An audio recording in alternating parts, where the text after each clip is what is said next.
Okay, so we're talking about how to make it out of OCE. Why am I qualified to talk about this? Well, I'm a sports psychologist working with pro teams, and I worked with teams in Australia to start off with, and then started working with overseas teams when one of the Aussie teams made it over to America, and Ethan happened to be on that particular team. So we're going to be talking about how XXO, then Soniqs, made it over from Australia to America, and talking a little bit about Ethan's experience with Soniqs making it into America, but also then coming home and then coming through a collegiate system way as an alternative pathway. So we're talking about these two different ways. So since working with Soniqs, I started working then with other overseas teams, and currently have quite a few regions under my belt. So I'm working in NA with Native Gaming at the moment. I've worked in Europe with RIX, with their Wild Rift. They were European runners-up in Wild Rift. I work currently also with Counter-Strike in China, and Rainbow Six here in Australia, and I just recently finished a stint with Velocity in India. So I'm sort of working around the world already as a sports psych, but we're probably here to hear more about how players can do it. So when we're thinking about making it out of OCE, there's probably 5 different ways or 5 different considerations that you need to have to make sure that you are building up a great resume to make you stand out and be the person they select to get on, to have the qualities on the visa to allow you to get to be overseas. So we need to build a strong online presence. So you need to stream, you need to speak well, you need to have a Twitter that's active and not toxic, and orgs are really interested to hear how you can bring eyeballs to their team. That's their sponsors are going to want to know that if you've got X number of viewers, and that will be attractive to them. So a strong media presence is really important. You also have to play in the top level tournaments. So you need to be talented enough to get yourself on teams to qualify, and your team has to do particularly well. Part of the visa application is where you've got to show your history of being a top level player, and so without that history behind you, you won't get the visa application successful. So if you can show demonstrate any links you've got to you being sort of most valuable player, or top people that you know. I think when you guys went to Soniqs, Ethan Crunchy. I should have introduced you. Well, sorry, Ethan. We're going to get to you. But I want to talk to you about. I think Ian did it the right way in terms of linking in with a well-known player and got his name out there.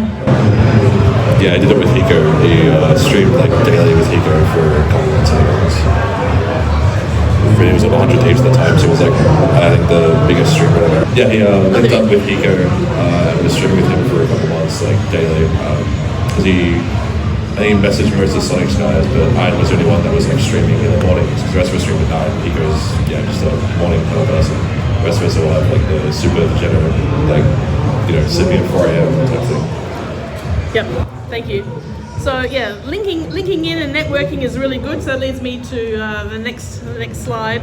So building relationships. So when we're talking about networking, it's not just about making one-off type hello, how are you? It's about seeing how you can work with other people and maybe just listen to what they need, and maybe there's things you can do to help them. So if there are things like that, then you can sort of put people in contact with others. And so networking is a great way to understand, the needs of other players and the needs of industry professionals, and making sure that you're available to meet their needs. One way you can do that is to follow influential people on Twitter and not just the overseas stars, but people in our region as well, and try and build a relationship with them so you can get to know them a bit better and they get to know you. Another thing that's not rated highly so much or not spoken about much is getting a mentor. Ethan, do you have a mentor that you know of? Do you have anyone that sort of helped guide you? Yeah, I had like Dioxide Dale. He was like used to be a Pro CS player way back, Legacy, and then I had an older bloke who used to play other games called Soniqs, and he kind of taught me a lot, and you know, helped me avoid some of the pitfalls when I was starting. Yeah. So mentors, even if they don't have a formal role, they're just people who keep an eye out for you and trying to help you build your career. And so, if they notice something that opportunity that arises, then they're more likely to contact you. If you've built a relationship with them, they'll say, "Hey, Ethan, have you considered this?" And that's the way that you might find more opportunities that you might not ordinarily have seen. Once you're up there at the top level, you should always be still focusing on building and improving your skills. I know when the Soniqs boys went over to America, you all were very focused on being at the top of leaderboards. Yeah, we all like tried to get like top 5 or like top 10 leaderboard. Like the front page was basically the minimum goal for all of us, and we have like a couple of screenshots on Twitter of us being like, it was me, Chris, and Dizzy Life were like 1, 2, and 3 in the marathon when we first moved up. So yeah, like, cause that's one of the ways that's really easy in Valorant and League of Legends as well. If like you're in the top front page of the leaderboard, then you're gonna have a little advice on. Right, so it's proof that you're a particular skill level and you're maintaining that all the time. It's not just about skills in games, or not just shooting is what I mean. There's other skills that you need to develop in the game as well. So things like being flexible on different agents. For instance, we're talking about Valorant in particular here, but being flexible on different agents, just working on lineups, Communication. Yeah, communication, just the whole package is part of what you should be doing to improve yourself and show that you're a quality player. I want to talk about VOD reviewing. Ethan, there's a lot of players think they know that, you know, how to do that, but can you tell us how you as a pro do VOD reviews? So basically, I pick a player that I really respect, and I like the style of play, and it kind of like meshes well with my own, right? Because there's no point in, like, say I'm a super aggressive like Soniqs player. There's no point in like me or you know try to emulate something that's like really passive or plays completely different. Like, I want to grab something that someone that's better than me that plays similar to me. So, for instance, I'd always look at Barcode from TRX. Always watch his VODs. And then every VOD I just try to grab like 3 or 4 things from like, one half, and just write it down in a notepad and then try to use it in like the next script block. Right. And what about VOD reviewing your own match play? Yeah, you gotta be really critical of yourself. Every mistake you make, you write it down. You gotta be your own worst critic, basically. And if you write it down, like I find I remember it a lot more when it's like written by hand and a pen and paper, like notebook. It sticks in my head way better, and I learn a lot faster like that. But yeah, just gotta be super harsh with yourself. Every mistake you write down. And when the team does VOD reviewing, do you prefer to be doing that in a team sense, or would you much rather be doing it alone when you're looking at your own mistakes and things? You do both. Like, we'll go over with the team and then I'll go over it again myself. It's like when we do it with the team, we're looking more like a macro way, like the way we're approaching the game, the way we're approaching the team and the comp, like more from that kind of perspective. Like it's a bigger picture, whereas like when I'm doing it myself, I'm looking at all the small individual areas. Yep, perfect. Thank you. Yeah, so just taking on more responsibilities and showing you're an all-round player that will help and be an asset to your future team. The next one is being open to new experiences. So I've thrown this one in particularly. I've got a young CS player at the moment that I've been working with their team for a couple of months now, and he's off to India. He's never travelled overseas before. It's his first contract before, so he's going to have to be, eyes opened about just culturally what happens with with teams in different regions. I know when I work with my Chinese team, there's cultural things that are quite different that I've made mistakes on and gone a bit harsh with some players, and they've said, no, that's not the way to do it, Michelle. So I have to keep my mouth shut sometimes on some things that I wouldn't do with my OCE teams. But you have to understand the culture you're going into. Was there much of a culture shock for you going into North America? You think being English speaking and Americans, was it very different culturally for you? Yeah, like you can't really say too much. Like you got to be really, really careful with the language you use, because people get very upset with you if you say the wrong thing or you swear too much or whatever. Like you're very, very mindful about how you talk to people. They don't understand the Aussie humour quite so well. They don't get sarcasm. No. Yep, so that's the 5 ways to try and increase your chances of success. So I want to talk about the first way, so being good enough to be selected. So as I said, there's 2 ways. Being good enough to be selected, this is where a team or an organisation might choose you, or you might try your luck and apply to different orgs and say, here I am, I want to be picked up. Can you tell me how it worked for Soniqs for you guys being picked up by Soniqs? Because that was quite a different sort of situation. Yeah, for us it was pretty unique. So basically we'd won the last 3 events in a row really cleanly against order, and our org was stopped backing. So they were scaling down their operations and couldn't pay us anymore. So we put out our feelers, we messaged a lot of people, and the owner of Wildcard, which was the top 4 team at the time, was friends with the owners of Soniqs, and they connected us both. And we kind of reached an agreement for how it would work, and we just shot off to America pretty quickly after that. So so again, it was a networking type thing. Yeah, very much so. Right. Okay, so I was speaking to Ethan about this just before the panel started, where we were talking about how in Valorant, in North America in particular, with the franchising system that's gone through, it's really quite difficult for players in North America and worldwide really to get themselves onto a tier 1 team. They've sort of decimated all of tier 2 and tier 3 with franchising. And I was saying to Ethan that I think when he was there with Soniqs, that was the best of the competition in terms of quality, because when you landed there, the quality was just so hot. Every scrim was hotly contested. It was really top level competition. It was great. It was so fun. I want to talk about how, 5 guys, stars in their eyes, land in North America, and you start scrimming against some of these teams, and you pretty well found out there was a meta difference. Oh, there was a huge difference. Can you talk about that, please, Ethan? Yeah, so we also kind of shot ourselves in the foot, because when we found we were going with Soniqs, we stopped playing Australian tournaments because we wanted to basically just, take a little bit of time off, because we hadn't stopped at all, and try to learn the new meta. But as we had basically left, they added a new agent and changed the map pool as well. So when we got to America, we were still playing the old how we played in Australia. So it was using Omen instead of Astra, and that was when Astra was busted. So it took a long time for us to adapt, because the way you play the game with Astra is completely different how we operate in Australia. And because there's so many full-time teams compared to Australia, everyone has a lot more reps, there's a lot more set plays, a lot more thought put into all the different comps and how they approach the game than in Australia, whereas everyone kind of just hugs it out here. It's a very loose style. Yeah, The thing that I noticed pretty early on was the ability to play top teams very, very regularly. So you said before you left to go to America that you weren't playing very much.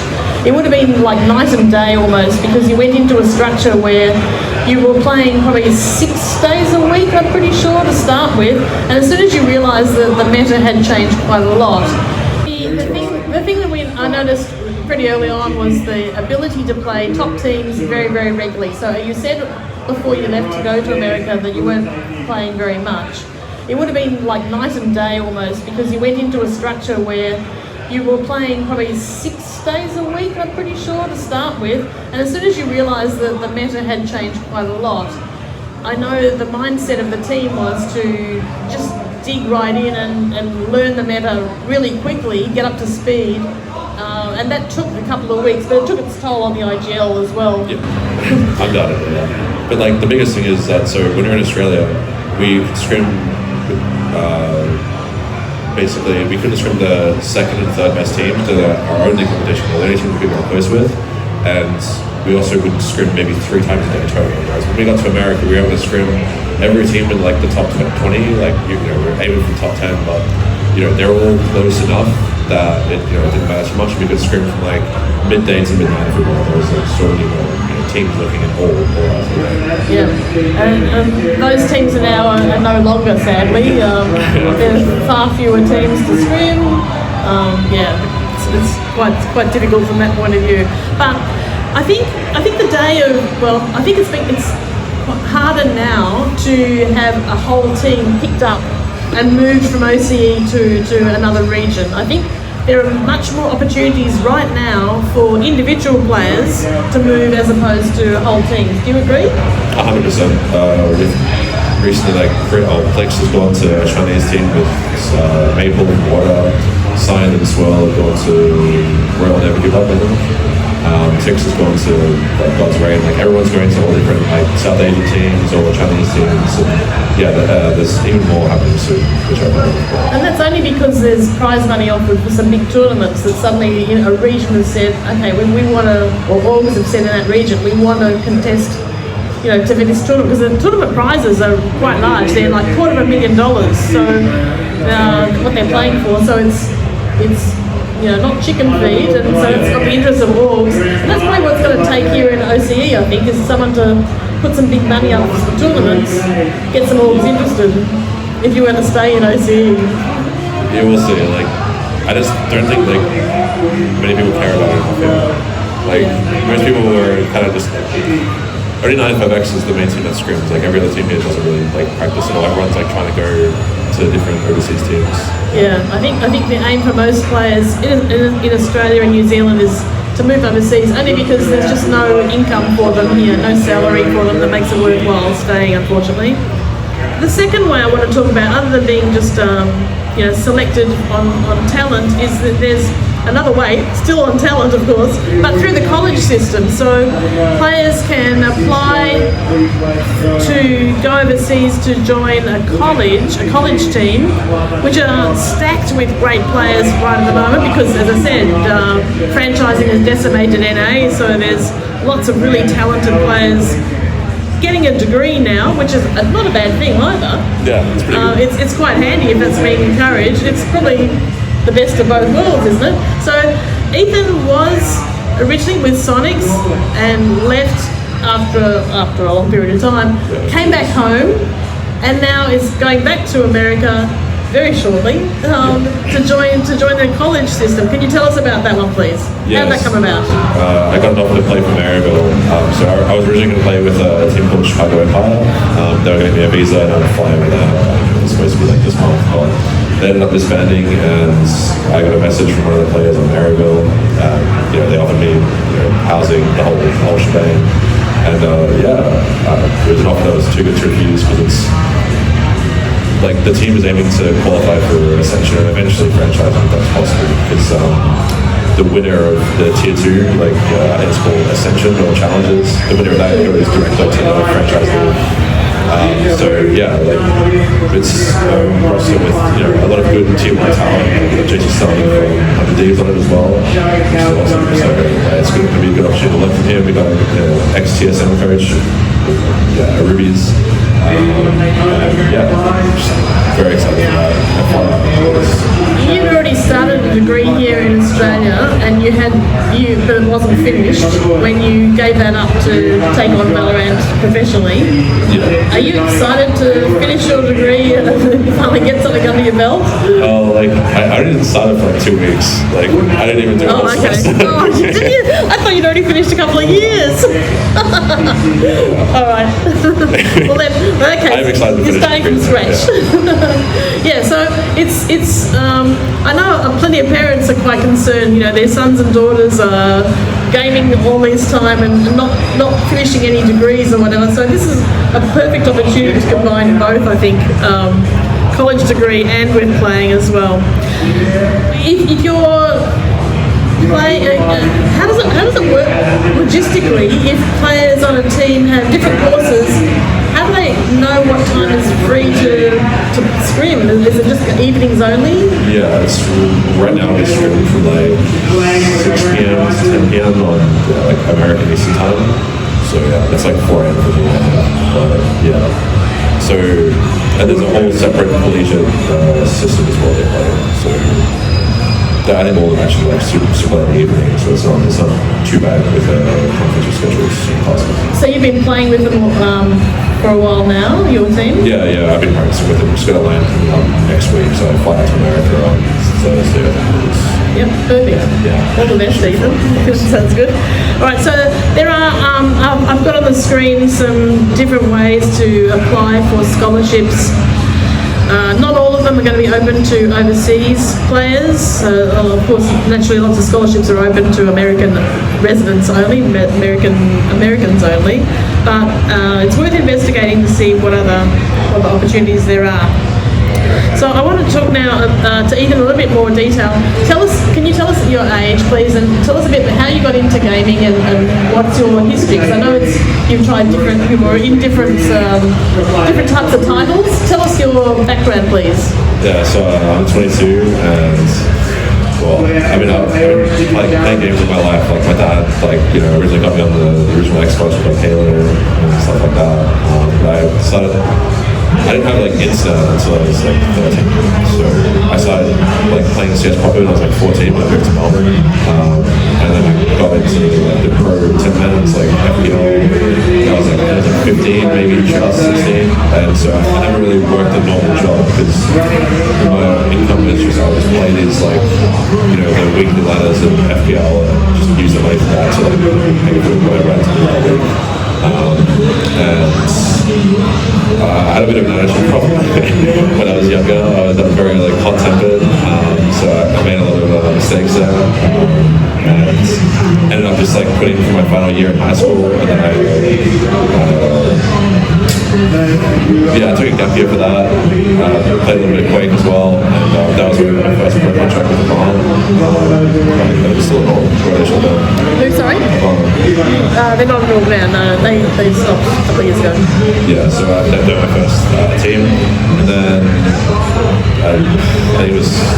I started playing CS again in 2019, and then as soon as Valorant came out, I went to squad with a bunch of old CS friends. My mentor, Aleks, being one of them. And yeah, we just grinded out from there. I just never played the game so much. And yeah, basically as soon as I started uni, we got the whole Soniqs. I was off after that. Right. How did you choose to get into Valorant? And why Valorant in particular? Because you seem to be a good player in most of those games. What made you change? It's just a second chance for me because I made so many mistakes in CS. I burned so many bridges, and it was a bit of a. I have people even now telling me why do you talk so highly of Punchy, because he was toxic. Oh yeah, he was so toxic. Yeah, I was still a very nice person.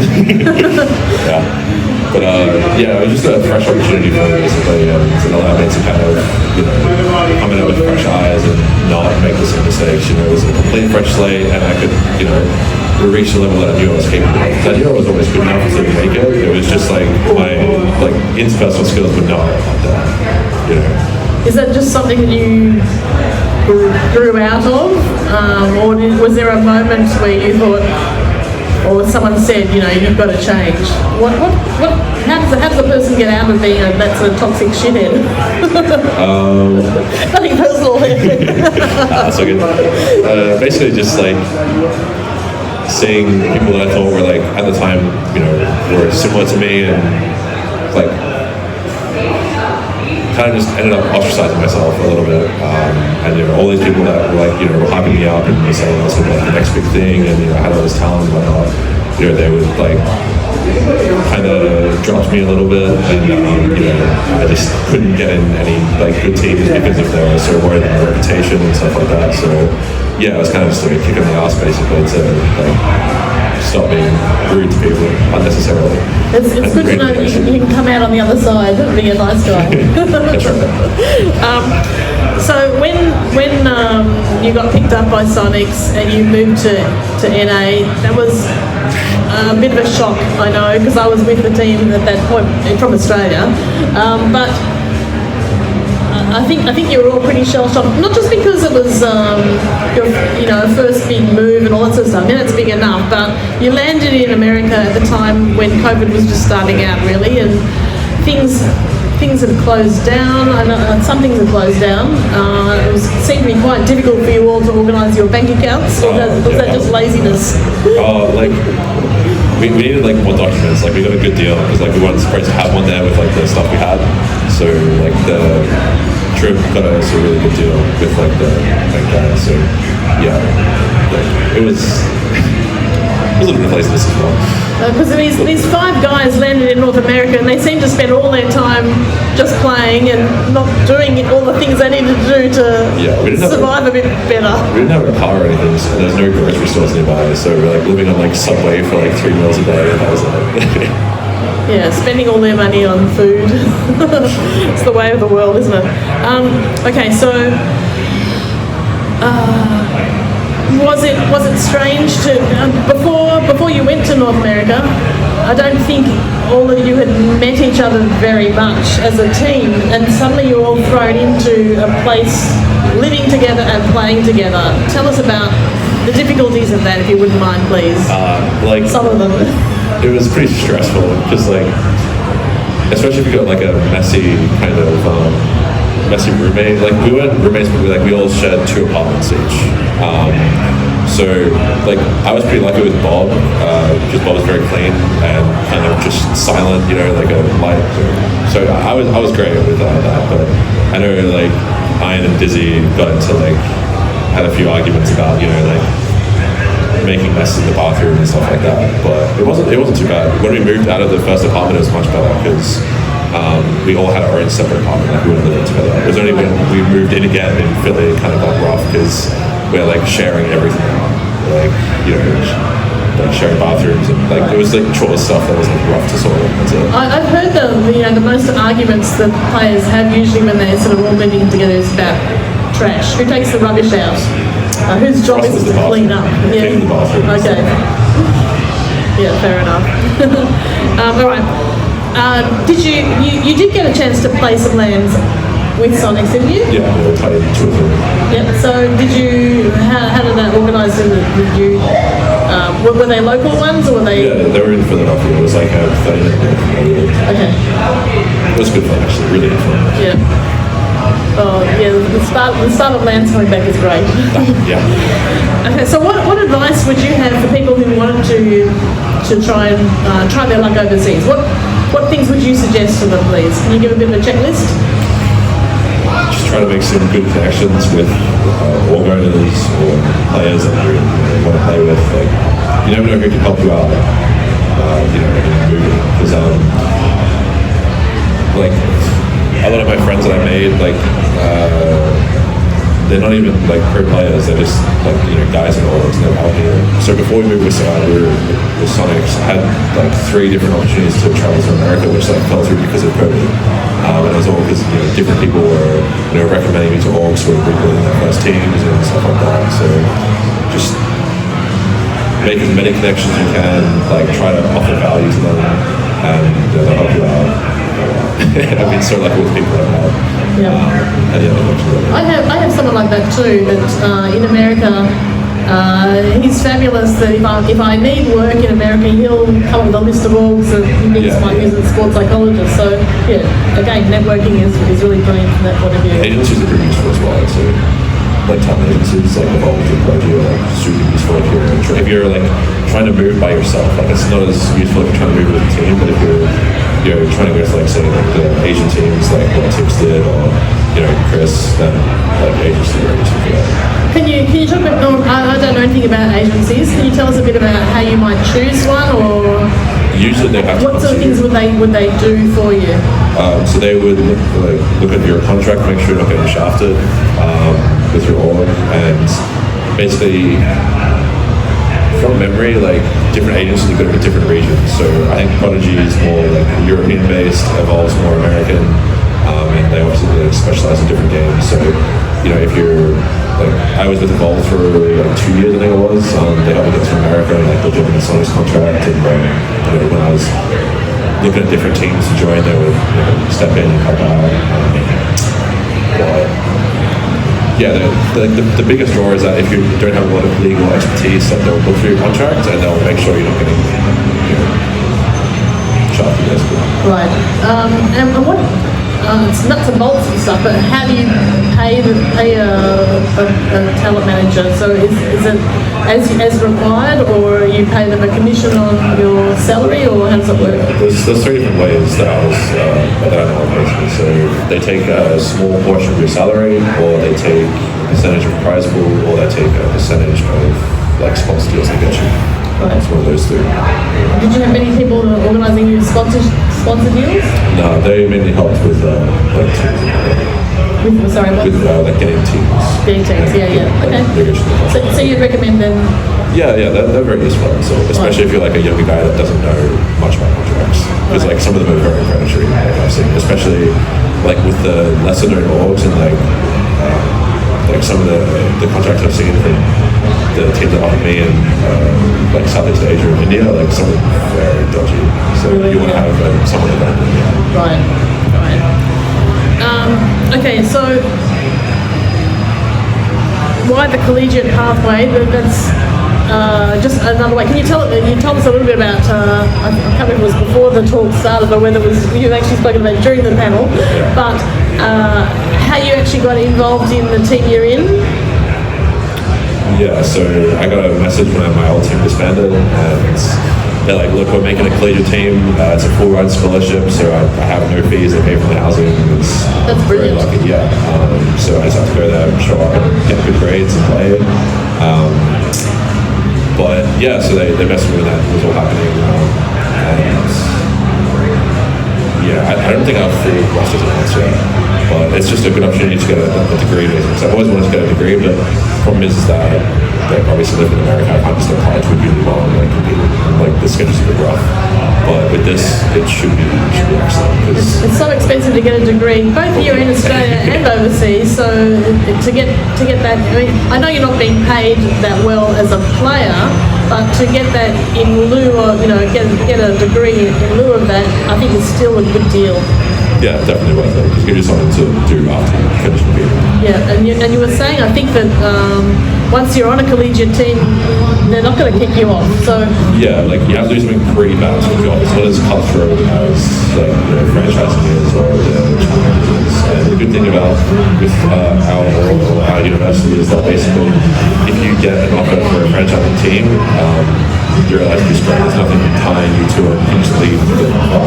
So basically, all the players on the team have agreed that if you get an offer, you just shoot up straight away. Right. Sounds brilliant. Is there anyone you would like to thank for your progress, to date? I don't know, parents, family, friends that have been responsible for getting you to where you are now? My parents have been very supportive my whole life. My mentors, like Dale and Solis or Andrew, helped me out so much when I was, especially starting out in Valorant, because I still had some financial problems that got them out of me. And Dizzy life as well, because Dizzy got me to take care of the house more, fixed me up a bit, which is good. And then got Mrs. together. Yeah, she's very supportive of this whole move. Yeah, that's about it. Yeah, thank you. Okay, so we're opening it up now for any questions and answers that you'd like to give. So has anyone got a particular question or about leaving OCE? Yeah, thank you. Just 1 minute. We'll get to Mike. Thanks, Richard. Is that Marcus? The college system, traditionally with like NCAA athletes, you can't earn money while you're in the system that same that sports as well. I don't know how it works. So with prize money, it's fine, but you can't earn like a salary or can't pay you anything.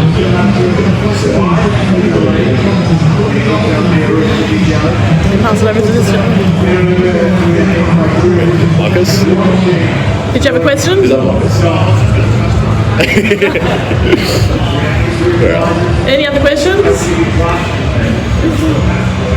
Well, I'm really sorry we can't show you the video that I had prepared for us, but as I said, we'll get that on the podcast.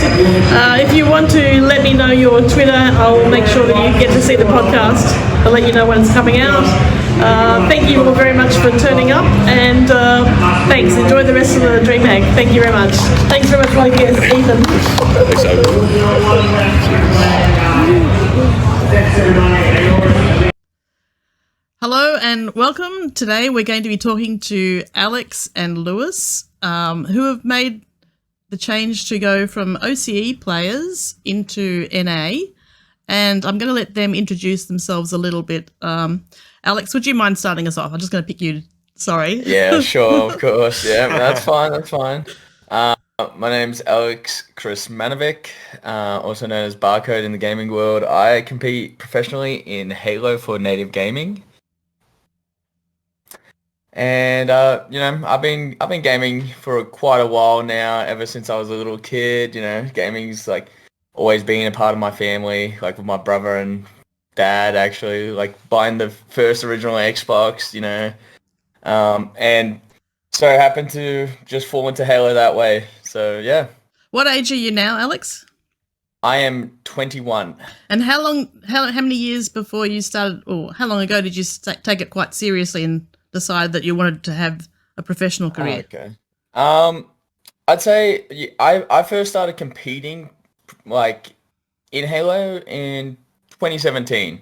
But yeah, I've just been a gamer casually my entire life. But then like just some competitive drive took over around that time, and I just started competing.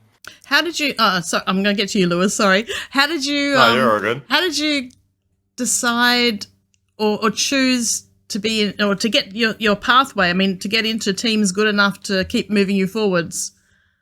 Oh, were you strategic about that?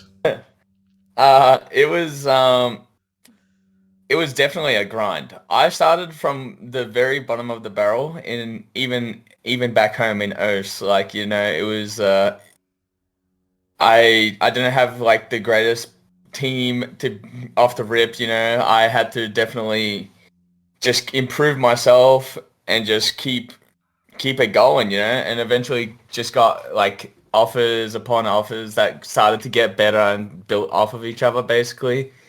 So yeah, it's definitely a climbing ladder. Right.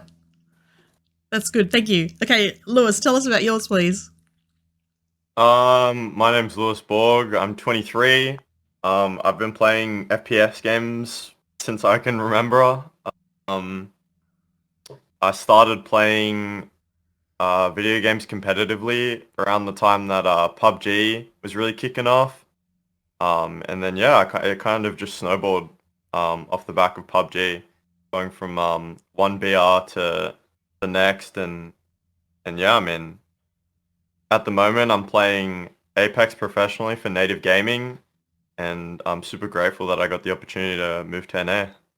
Could you have got a career in PUBG equally, or you moved past that one and you moved into Apex on purpose? I don't think I was good enough, to be honest. I was too young and I didn't have the experience. So I don't think, like, unless I was an absolute superstar, like, I don't know, I don't think it would have been possible. Right. I want to ask you both, what impact did luck have in your career to date?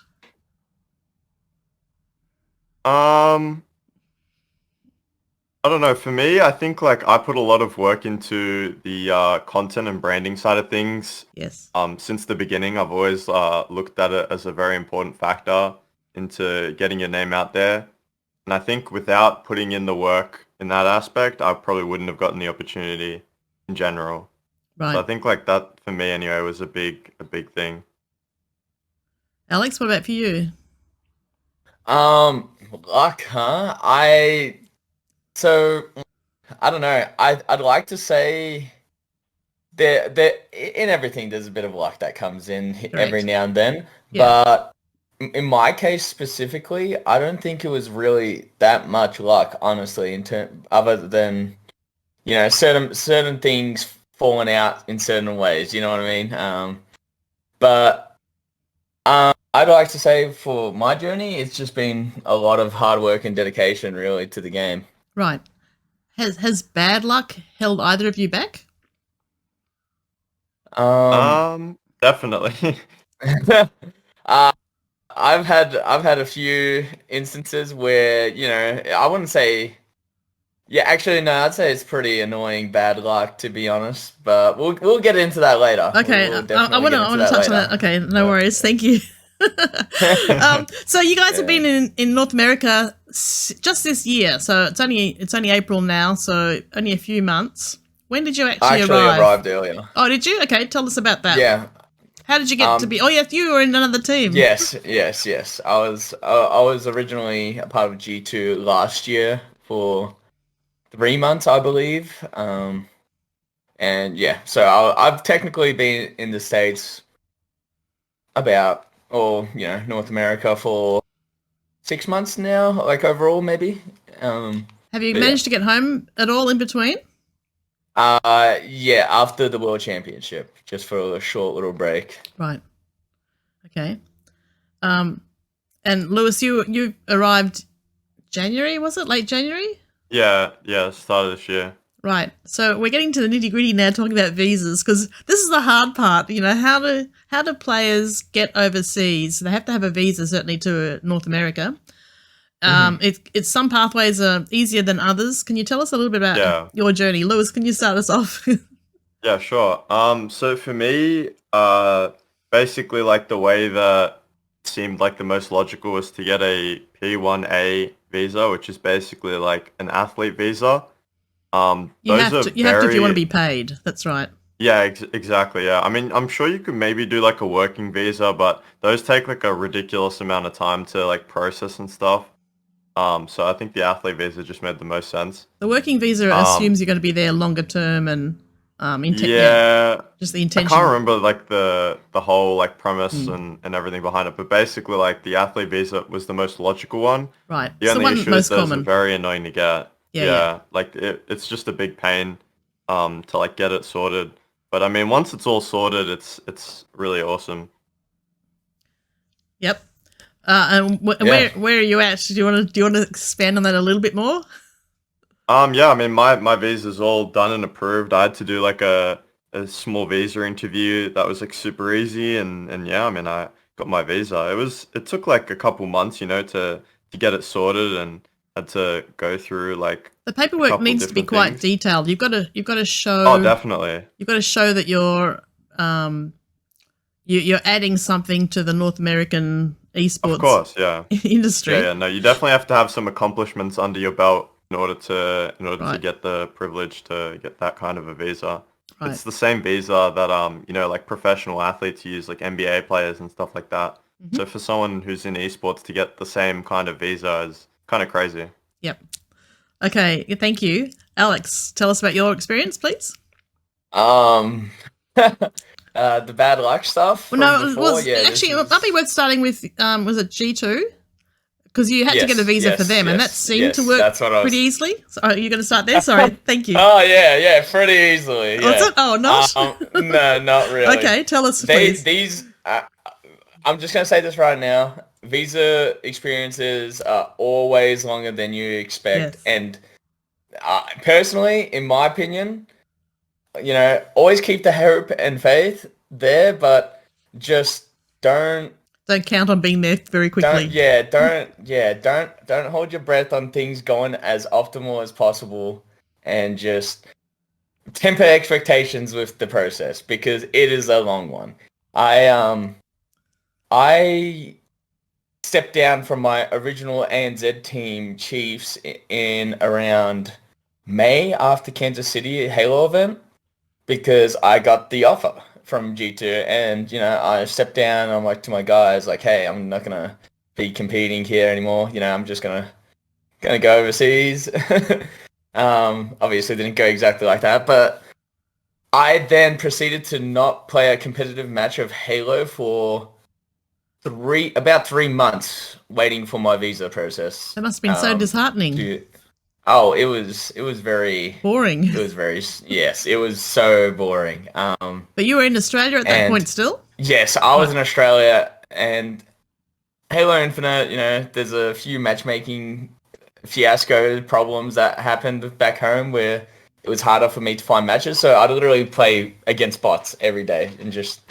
Can I interrupt? Sorry, Aleks. That's fine. Could you have not told your team right away that you were until you got a visa? Would that be the right way to do it? You would continue to play with them? No, because that to me that the main reason why I told him right away was because I feel like if I didn't, it would have been selfish and just kind of. Is that because of roster lock and things like that? Yes, roster locking, roster gelling with teams and whatnot. Yeah. Okay. Good man. Gives them time to get a new player and get them up to speed with the team so that took about 3 months overall, and barring the fact I actually had to go to Thailand for my interview to do it as fast as possible. And then why Thailand? In Thailand, because that was so the waiting times everywhere. This was post-COVID, right? And they had a massive backlog in all of these other countries, including Australia at the time. And so lawyers were just like, hey, the fastest options you have are this place, this place, this place. And Thailand was one of them. Go to Thailand, do my interview. Interview is actually really simple and easy. What do you they don't ask? feel pressured at all. They just ask you hey, what are you doing? What are you going to be doing? What do you play? How long are you going to be here? Stuff like that. And then, I don't know if I want to tell the whole story because it's kind of a long story, but make it shorter then. Yeah. Basically, something else goes wrong right after the interview, and then tell me to come back because they forgot to take my fingerprints to Thailand. And then, the U.S. Embassy in Thailand for the visa, and that actually sets me getting my passport back another 3 weeks. So I was stuck in Thailand for 3 weeks after doing the interview. And I just got back into the States with my visa in hand 3 days before the event. Wow. So we were cutting it close, yeah. Wow. And how did you perform? That would have been so stressful. You wouldn't have been able to play with your teammates, would you? Or you played from Thailand? I didn't play the game at all for the whole month. Wow. That's impossible. Yeah. Okay.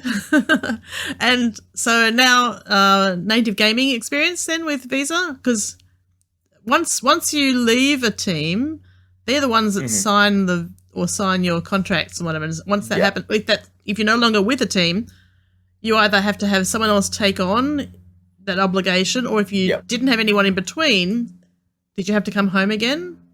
Yes, I came home. I was going to come home regardless, but I came home for Christmas break, obviously. No events and stuff. And basically, at this time, G2 actually left Halo. So I was without a team. So you didn't know who was going to pick you up at that point? Yeah. It was looking pretty grim that I wouldn't be able to come back because all these other teams are forming and all that stuff, and then luckily native my heroes, caped heroes, players on the native gaming Halo team just hit me up and they're like, let's get this thing going. So did you know them beforehand? Had you met them at the major? Right. So get out there and network, everybody. Yes, networking is a very big thing.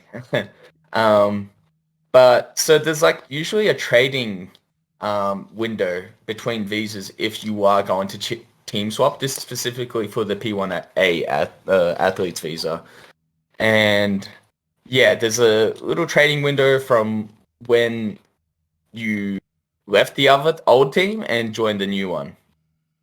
And so basically now, it's just the so you were within that window getting processed, and at least I think so. I hope so. Yeah. But now everything's just being processed once again under the new name, and Perfect. All right then. So it's not an easy process. Okay. Let's. Have you got any advice for other people who want to play for orgs overseas? We've spoken about networking and other things. So, working hard, of course. You start this one off, Lewis, bro. I was just talking for way too long. No, you're chilling. I mean, let's see. It's a bit complex, but obviously at its core, you have to be good at the game you play. That is like one of the biggest things. You have to be to some degree a standout player. But also, if you have experience, it's really good. I think for me, a big thing that helped was I had been to all the lands up to the point that I had gotten picked up in Apex, which I think was like four. I think it was 3 or 4 events. And I think that really helped, I guess, to build my show that you're resume. at that level, you mean? To Yeah, demonstrate? it kind of showed that I had experience, I had potential, Yeah. but yeah, I was just lacking that like little bit extra of like practice at the highest level with the best players. Yeah. So yeah, being really good at the game you play is obviously at its core very important, but also making sure that you have content, you're putting like effort into doing content, streaming, using the content that you get from your stream to make short form content, like TikTok, which is one of the best ways to grow like currently. Can you and tell us also about networking. followers that you've got at the moment? Like, I know you're trying to grow your brand well, and you do it really well. What Thank sort of you. numbers are we looking at? I think I've got like over 100K on TikTok. And that was honestly very easy. You can learn how to use TikTok to your advantage like really, really easily. But yeah, I mean TikTok is probably one of the easier ones to go big in.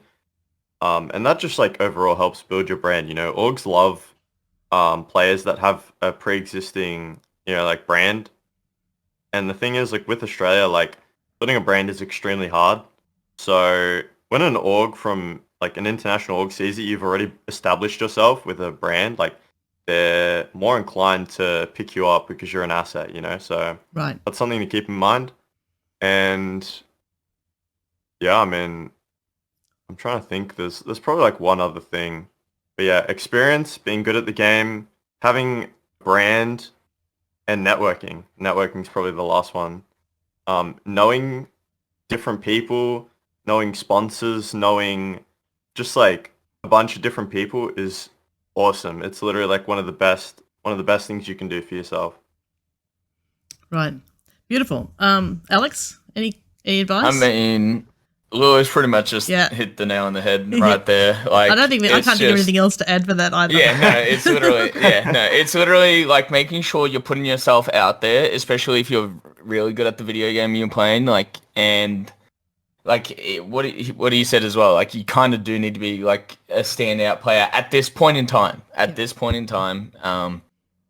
Because obviously, like, there can only be so many standout players. You know what I'm saying? Like, Yeah.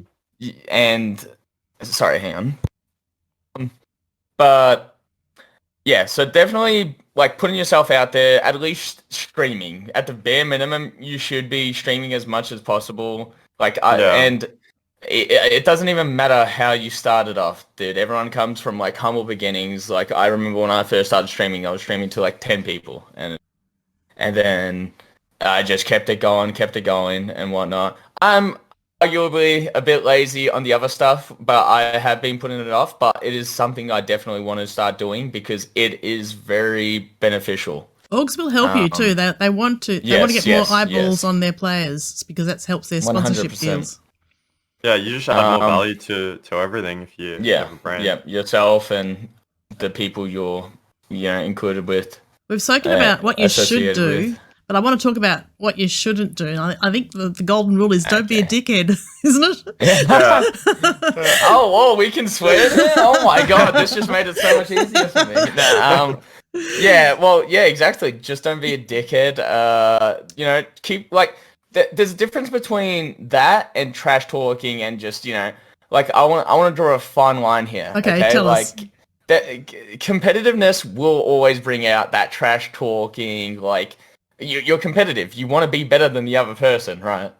But there's a difference between doing that and just being just a straight up us and like this was actually going to feed into like what you shouldn't be doing is burning bridges. Right. Way too early. Yeah. Maybe, like I feel like there's or too many bridges, sorry. You know what I mean? Like if you want to have like a rivalry or something with a player, like go ahead, but burning too many bridges is just going to hurt you in the long run, and I personally have never done it really. Like I always try to maintain like good relationships with everyone I speak to.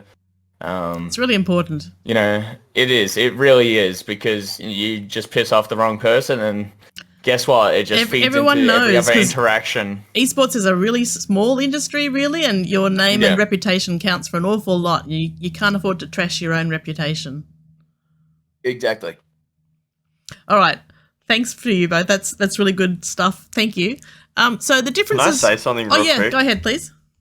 With the networking aspect, I might as well say it because I feel like it's relevant. The main reason that I actually got signed to Native was actually because I knew you, Michelle. I know. You recommended me to Native. So we obviously previously met. Or I can't remember how we met. It would have been a while back. You introduced yourself to me on Twitter and said, I'm a player and I want you to help our team. And I agreed to help your team. Yeah, this was like when I don't even think we were signed, right? It was just a one-off session. No, you weren't signed, and that's why I didn't charge you anything. Yeah, so anyway, like we obviously, like, that was like the core introduction, and then, you know, like me. down the line, I mean, that's, I'm glad to hear that, but yeah, I mean, later down the line, like when I actually missed out on a massive opportunity to move to the US, like, just because I knew you and you recommended me to Native, like that just created a complete opportunity for me. So yeah, I know. I mean, yeah, networking. Thanks, Lewis. That's why networking really works. You've got to be a good networker, but have the ability to back it up. A lot of random stuff comes from networking. You need something, you and then like you say something out loud, and you're right next to the right person at that point in time, and they're like, oh, yeah, I know a guy, and it's like, wow, okay. And actually, like, cool. people are really quite happy to help if they can see a way to help. So most people are very nice. Yeah, 100%. I mean, that's why you just got to be nice to everyone. Treat everyone with respect, and just don't burn bridges unnecessarily. So yeah. Thanks, Lewis. Okay. I want to talk about differences between... Have we done differences between OC and NA? No, we haven't yet. No. So tell us about what you've learned about being in NA. I know you've been a bit insular, though. You both share a place together. And you haven't been anywhere much. Yeah. What have you noticed where you are at? You got this one, Barcode? So wait, so you want physical first, like physical differences of like the culture and stuff? Well, anything you want to do, anything you want to say, yeah. Let's talk about this esports side of it first, though. Yeah. Okay. Start there. Definitely the level of competition, and like I think I can speak for Lewis here too. We wouldn't be uplifting and uprooting our lives if NA and OCE was the same esports environment.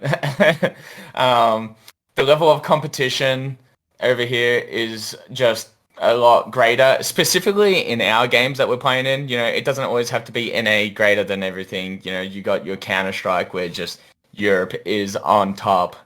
And yeah, I'm just using that as an example. Right. But yeah, so the main differences here is definitely like the level of talent. Well, not even level of talent, sorry, but just, that competition, okay? Because iron sharpens iron. You've got to be as good as your competition. Yeah. You've got a bigger population, you got... everything over here is a lot more set up for success, Events are also over here, How frequently, make everyone envious, how frequently do you play competitions? We got actually upcoming. We already had one land this year, and then we have another upcoming 4, all pretty much back to back, month after month. Right, and also there's some online stuff as well. Like almost every fortnight or so, roughly. Yeah, there's a competition. That's really a lot. It's great. Yeah.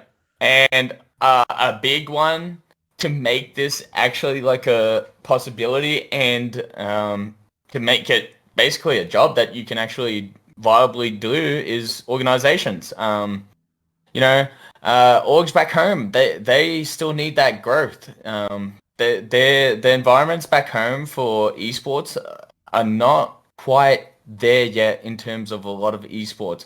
Obviously, you have your communities and whatnot, but I think a lot of developers and the devs of the games that focus on esports are focused on is just more of a global or like wherever their scene is dominant in first, and then they start to branch out and help out the little guys basically. But definitely organizations and the wages and all that sort of stuff, the reach, the popularity of these orgs as well. Right. Lewis, do you want to add something about how often you get to compete in Apex? I mean, I've just kind of got like a really good example, I guess. Like within Apex, we've had like a couple LANs so far. The first like 2 LANs that we had in Apex, the Australian teams like really struggled. Like we came like our placements were just garbage, like really, really bad. So like we'd qualify for these events, we'd go there and then we get smoked by the European and North American teams.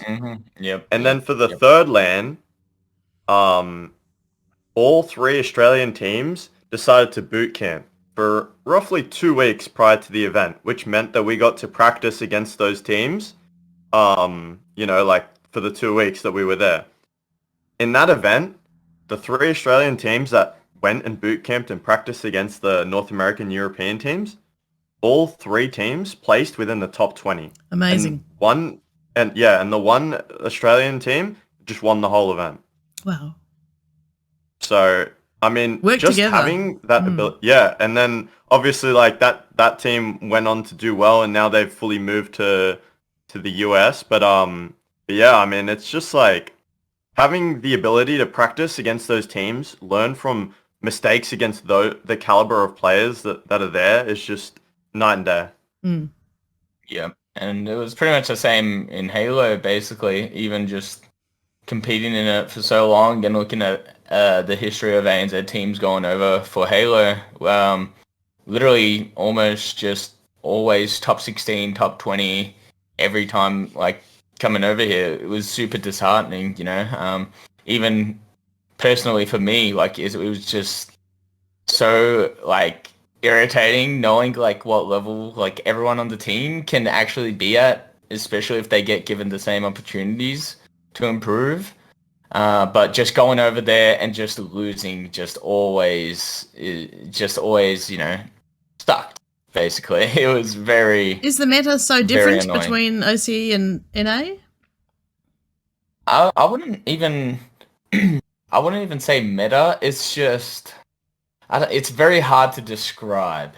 Yeah, I think like it depends on the game. Each game's different. The newer the game, like it's really different. Like I'm not entirely sure how it is for Halo, but basically for Apex, like just that whole style of play, like we just lack the level of competition to progress. Like the Australian teams would go over there and they would be like lost. Like we would just all look lost. And these NA teams, like they're just so used to playing against that caliber that it's just like there's no nerves for them, Like there is obviously nerves competing, but just not at the same level. Like the Australian teams like don't know where like how to land properly, when to take certain fights. Like they're not used to just getting run at by teams that are like as good if not better. There's just so many different things that you have to deal with, and I'm sure like Halo has its like like own unique things as well, right? Like it's just teamwork over here is just crazy different, everyone is so much more on the same page. They're doing the same thing in unison, almost like they're the same person. Right. There's just the way people just play the game and teams. Well, actually, even like the level, like method of improving themselves is different here. Tell us. And I What do you think mean by what that? we can, in terms of how much effort they're putting into it, like going over VOD, going over actual strategies, literally just as a team talking about the game itself, just at like fundamental levels differently than how we do back home. And I'm not gonna just try to like say like, oh well, you know, sorry, I'm just getting notifications. I'm not gonna try and say that it's not possible back home, because I think definitely back home people can go over stuff the same way, you know, the American players do. But I think what a big contribution is just like realistic expectations. You know, people have jobs back home. People have real life stuff that they actually need to do, dude. You know, they're not making livable salaries to commit as much as these other professional players are. Right. That reminds me. Can you talk to me about what a typical day might look like in terms of hours of practice and stuff? How that might be different, or is it different? Maybe it's not different. I personally, because I'm just a gamer in general, I'd usually just, you know, I'd grind the game, maybe go to the gym, you know, whatever, do all the human stuff. But no, I'd say it's roughly similar in my experience, you know, playing the game, going over stuff about the game, like voting and all that. But yeah, I wouldn't say that would have changed. Right, okay. I think it's a combination of like mindset and responsibilities. Obviously, like in Australia, like people have a lot more responsibility because, you know, they need to earn a living. You know, they got to pay for stuff. And in the US, like salaries are a lot more generous. The best players in Australia like don't get paid anywhere near what people in the States get paid. I would laugh at it. Yeah. Yeah, exactly. So your average player in Australia gets paid absolutely nothing, and so it's pretty hard to foster, you know, like 10 hours a day of practice, you know, and that's like probably like the minimum of what people are playing in the US. They're getting paid really well, and they're able to sink, you know, like 10, 12 hours into the game every single day, and then they stream as well, pull like thousands of viewers because the creator economy there is so much better. So you just end up just having a massive like snowball effect. And yeah, I mean, it's very logical why they have such a competitive advantage over everyone else. Yeah. Thanks to you both. From a financial standpoint, I suppose. Yeah, absolutely. I do want to move on a little bit because we're running out of time over here. And I think we've sort of covered some of the best and worst bits sort of in amongst our discussions so far. Is there anything you want to add that I might have left out? What was it? Leaving home. Sorry? Is leaving home. Oh, wait, is this best and worst bits so far? Oh, well, you can tell it. Yeah, go ahead. Tell us a bit about best and worst then. Oh, sorry, wait. No, do it. You go on. Go on. No, you do it. Okay. Leaving home sucks. You know, you're literally leaving every sense of familiarity behind you, friends, family, just even something as simple as your own little setup back home, you know. I know you're neither of you are on good setups at the moment because you're not settled. Yeah, exactly. So like, settling in is such a homey feeling. Is very. You're sharing with another bloke who may or may not be annoying. Sorry, I'll stop interrupting. We're hermits. We're hermits in our rooms anyway. Right. Okay. Yeah, exactly. But yeah, having that sense of like that homey feeling and like a feeling of like belonging definitely does play a big part. You know, just be prepared to be uncomfortable, you know, for a bit until you do eventually get settled in. But the best thing about it is get to do what you do, get to do what you love for a living, you know. So everything has its sacrifices. So, and that's just like one of them. Yep. Anything you want to add, Lewis? Not really. I think like that was a really good explanation. Do you get homesick? Obviously, like leaving. Either of you get homesick? I mean, not really. I mean, obviously miss my family a ridiculous amount. But with the help of, you know, like video. It's amazing technology these days. Yeah. Exactly. Like being able to Goodness. FaceTime your family is a game changer. Yeah. But yeah, it's obviously less than ideal. Like living super far away from your family. You know, they're not just an hour drive away. They're, you know, 24 hours by plane. So Yeah. So I want to get to the last bit now. So anyone you want to thank for your journey so far? Aleks, you got that, mate? Obviously my family. They, you know, they were always supportive, but you know, actually making it a legitimate thing, they've been nothing but supportive of me, and they miss me. You know, I miss them. Did you have any opposition from them when you started? Oh, it was like 50-50. So it was kind of Not sure. They weren't sure. Yeah, they were definitely just like, you know, finish school, go to uni, do that. So did you I finish was school? like, I graduated high school, and I actually have deferred my university course for now while I'm pursuing this.